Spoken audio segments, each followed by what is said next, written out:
Hello student, जेपीआईसी digital study में आपका स्वागत है। आज 9th SST के अंतर्गत आपका टॉपिक है खूनी रविवार। घटनाक्रम है रूस के संदर्भ में वहाँ की क्रांतियों के पहले की जो घटनाएं घटित हुई थी। डियर स्टूडेंट, आज कुछ बताना चाहते हैं कि कोई भी टॉपिक पढ़ने के पहले कुछ वो घटना घटित हुई थी, कैसे घटित हुई थी, उसके घटने के पहले क्या कारण था, क्या वहाँ की राजनीतिक व्यवस्था थी। कहने का तात्पर्य है कि जब भी आप कोई क्वेश्चन पढ़ते हैं तो उसमें बहुत सारी चीज़ें छिपी होती हैं। जैसा कि NCERT बुक लगी है कि आप किसी विषय वस्तु का चिंतन करें, मनन करें। केवल उस प्रश्न को याद कर लेना, कॉपी में लिख लेना यही पर्याप्त नहीं है। NCERT जो लगाई गई है उसका उद्देश्य ही है कि स्टूडेंट जो है उस घटना को महसूस करें, उस घटना को अपने लेखनी से और चीज़ों का विस्तार करें और चीज़ें उसमें लिखें, जोड़ें। तो इस तरह से जो भी प्रश्न आपके सामने हैं वो प्रश्न के संदर्भ में आप उसको अध्ययन करें, मनन करें, चिंतन करें कि ये विषय वस्तु क्या है, किन परिस्थितियों में घटित हुई थी। सीधे केवल एक टॉपिक लेकर के उस कॉपी को लिख लेना ही पर्याप्त नहीं है, उसको सोचें। जैसे भारत में भी आपने इसके पहले बहुत सारी घटनाओं के संदर्भ में अध्ययन किया। जैसे जलियांवाला कांड घटना थी कि वहाँ पे निहत्थे भीड़ पे पुलिस वालों ने गोलियाँ चलाई थी। तो इस तरह से क्यों ऐसी समस्या उत्पन्न हुई, क्यों सरकार के खिलाफ लोग एकजुट हुए, ऐसी क्या दिक्कत थी जिसके कारण मजदूर हो गए, आम लोग हो गए, सरकार के खिलाफ आवाज़ उठाए, आंदोलन किए। तो बहुत सारी घटनाएं एक दूसरे से जुड़ी हुई रहती हैं, एक दूसरे से संबंधित होती हैं। इसके विषय में सोचने से आपको ये लाभ होगा कि जब कोई प्रश्न आता है तो जैसे आप कोई प्रश्न है उसको उसी रूप में केवल रट लेते हैं, तब आप जो है उससे जुड़ा हुआ अतिरिक्त कोई प्रश्न आता है तब आप नहीं लिख पाते एग्जाम में।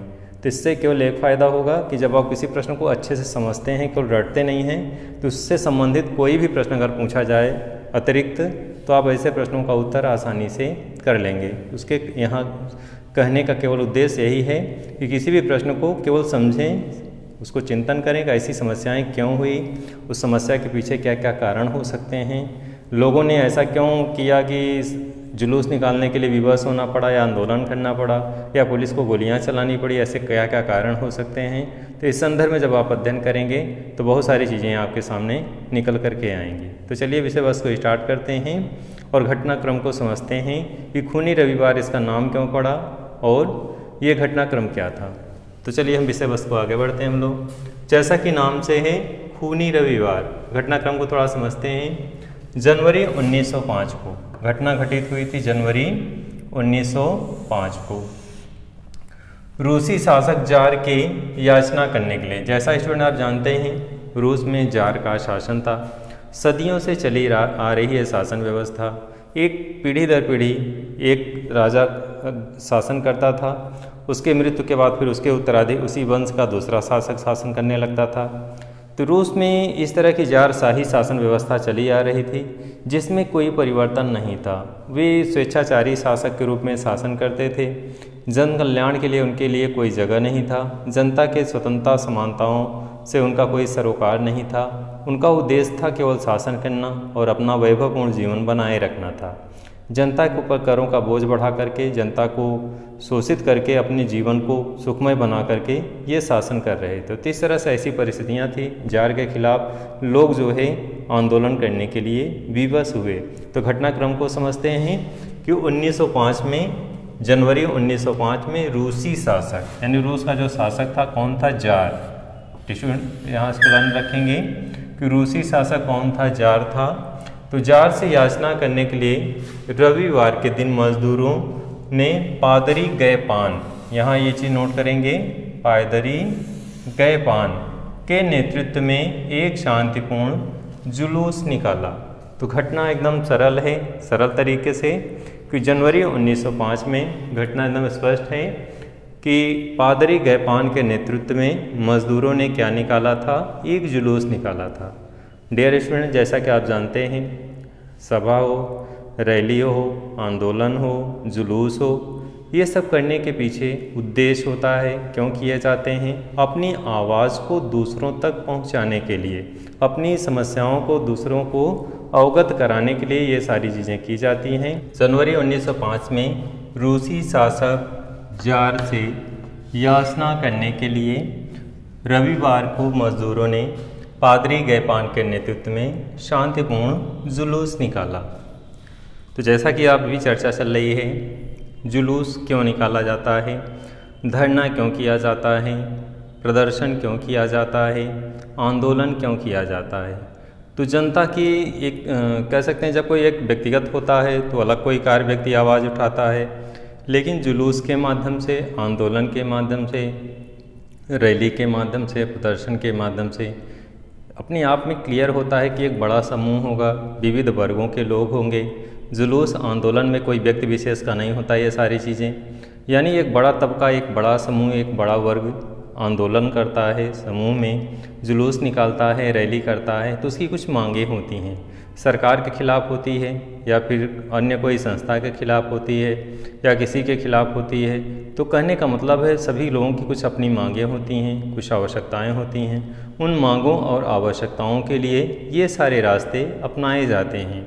इनके माध्यम से शांतिमय तरीके से अपनी बात को उस संस्था, उस शासक के लिए या उस शासक तक पहुंचाने का एक माध्यम होता है, चाहे रैली हो, चाहे आंदोलन हो, चाहे सभाएं हो, जो भी चीज़ें हैं वो सभी चीज़ें अपनी आवाज़ को, अपनी मांगों को उस शासक तक, उस संस्था तक पहुंचाने का क्या है, एक माध्यम है। क्या रैली या फिर प्रदर्शन या फिर आंदोलन जो भी किए जाते हैं, एक आवाज़ है, एक मांग है और उस शासक तक पहुंचाने का एक रास्ता है।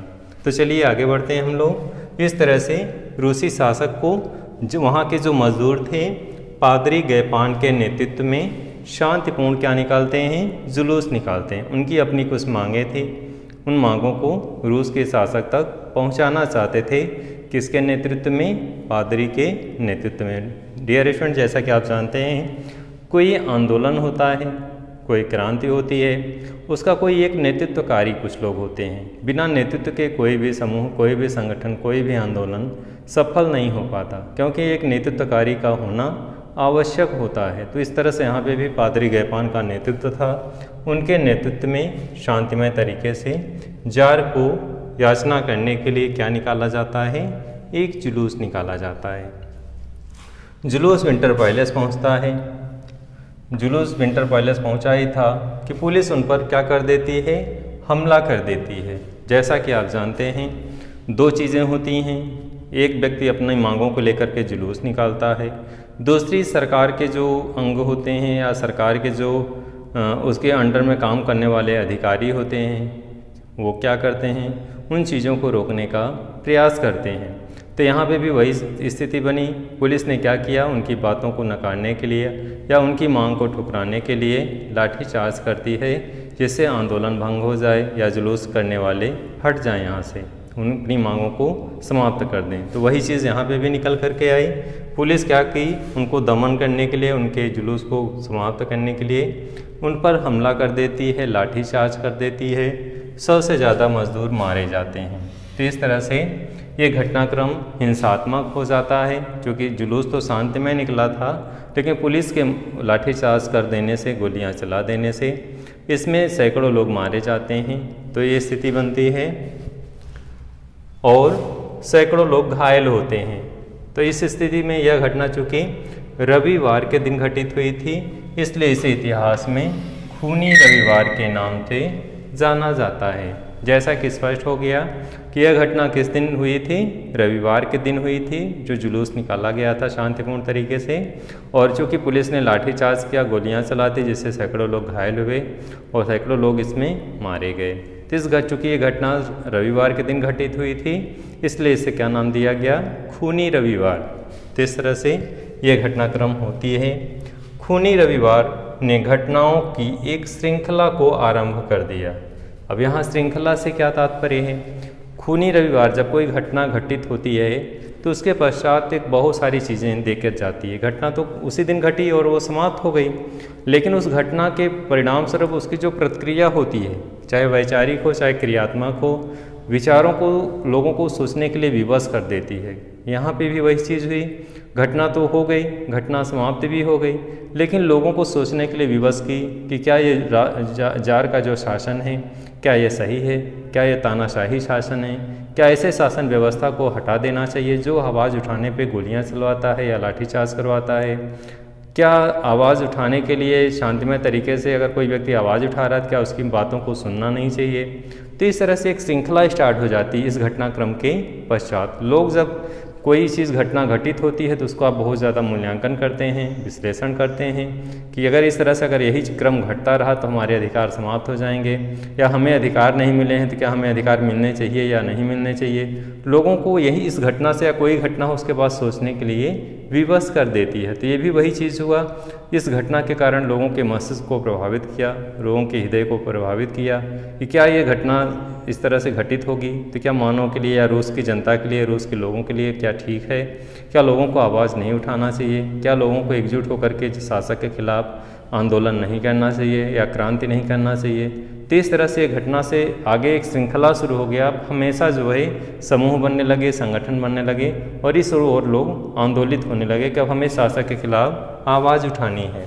इसे जो है खूनी रविवार घटनाओं के कारण ये एक श्रृंखला आरंभ हो जाती है। श्रृंखला का मतलब है कि एक घटना के पश्चात उसके प्रतिक्रिया रूप में, जैसे एक घटना घटी तो उस प्रतिक्रिया के रूप में कोई लेखक ने अपना लेखनी शुरू कर दी, लगातार शासक के खिलाफ आवाज़ उठाने लगे, या भी उनकी घटनाओं के, उनके जनता पर जो अत्याचार थे उन घटनाओं को वर्णित किया जाने लगा।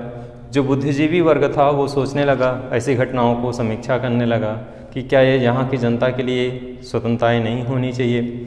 जो क्रांतिकारी लोग थे, जो युवा वर्ग थे, वो समूह बनाने लगे, संगठन बनाने लगे कि क्या अब जो है शासक के खिलाफ जो है अब हम जो है आंदोलन करेंगे, आवाज़ उठाएंगे संगठित होकर के। तो इस तरह से एक श्रृंखला का दौर चलने लगा इस घटना के पश्चात और कई घटनाएं इस क्रम में घटने लगी। तो इसीलिए इसका नाम दिया गया खूनी रविवार के बाद कि एक श्रृंखला आरंभ कर दिया, जिसे सन 1905 की क्रांति के नाम से जाना जाता है। तो इस तरह से इस घटनाओं को इकट्ठा हो गया और आगे 1905 की क्रांति फिर होती है। पूरे देश में हड़तालों का आयोजन किया जाता है। डियर स्टूडेंट, हड़ताल लोग करते हैं, कार्य अपना बंद कर देते हैं। जो भी जिस रूप में जहाँ कार्य करते हैं, चाहे फैक्ट्री हो चाहे कोई भी कार्य हो, जहाँ पे भी लोग कार्य करते हैं उन कार्यों को करना बंद कर देते हैं, कुछ दिन के लिए रोक देते हैं, जिससे संस्था को या सरकार को उनकी बातों को मानने के लिए विवश होना पड़े। तो इस तरह से लोगों ने क्या किया, हड़ताल करना शुरू कर दिया। पूरे देश में आंदोलन शुरू हो गया। लोग जो है एकजुट होकर के सरकार का विरोध करने लगे।